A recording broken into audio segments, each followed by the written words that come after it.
Hello there and welcome to my YouTube channel. My name is Amanda. I am a hand embroidery artist and I run this YouTube channel and a hand embroidery shop and blog focused around teaching others how to embroider and just basically to inspire others to be creative.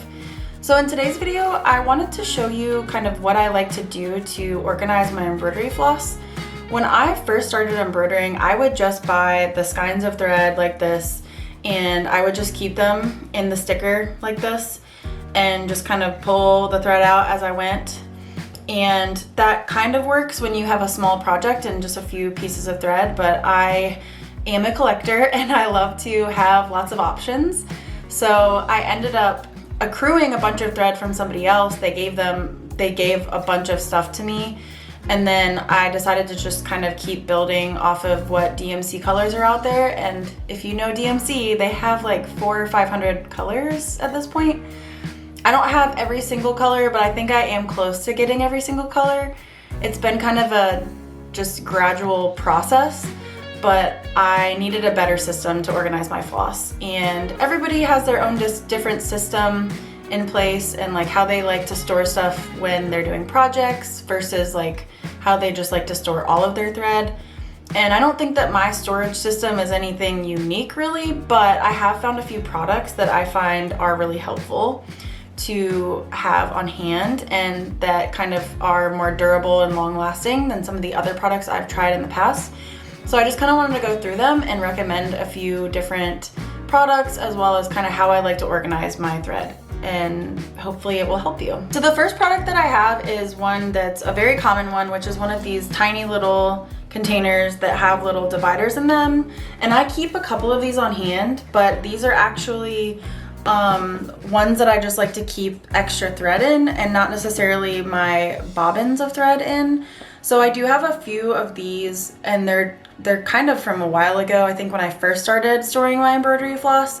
But I found that if you have a large collection, you can't store them all in one container. And I like to have them all on hand so I can move around if I need to, or if I need to travel and I want to bring my things, I don't have to have like 6 different bins to carry along with me. So I actually ended up finding a bin, and I actually got a new one because the other one I have is kind of worn out now. But I got one of these double stacked containers, and it's just like the other bin, but it is on the top and the bottom, it opens up. And it's the perfect size for your embroidery floss bobbins.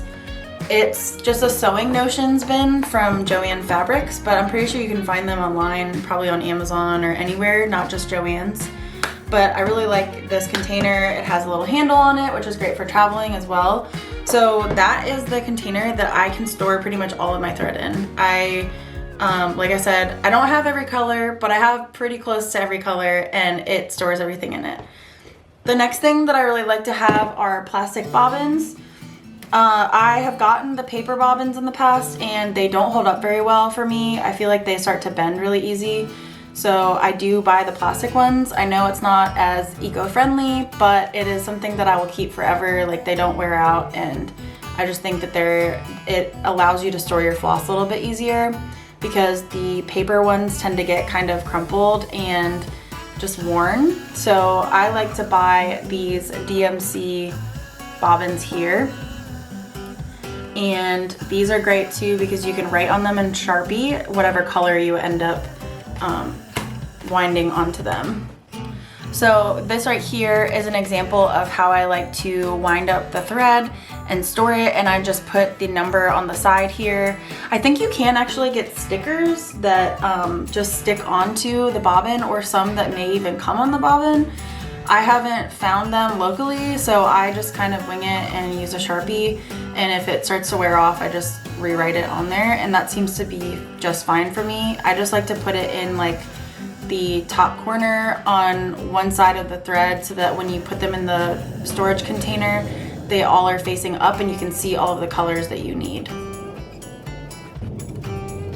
The final product that I like to use to organize thread is a DMC Thread Chart. And these charts are amazing because they help you organize your embroidery thread better. So there's a printed card and there is also a threaded card. I have both, and I personally like the threaded card better because you can more accurately match colors that you want to use, because the printed card, you know, it kind of depends on how it printed. It can just be a little bit off. So as far as storing embroidery thread, I think the printed card is fine because I do go off the order of which the colors are in on the card. But if you want to use it for other things like actually selecting colors, which I would assume you would, I would highly recommend the threaded card. And so this threaded card here is basically organized by similar colors, and this is not the only way to organize these colors, but I do find it easiest to use this card because then if I'm looking for a particular color and I'm not quite sure where it's at in my box, I can just refer to this thread chart and be like, okay, it's around these other colors, so I can pick it out. Because sometimes when you have a large collection, it can be really hard to find a particular color if you're working on a pattern or if you just have one in mind.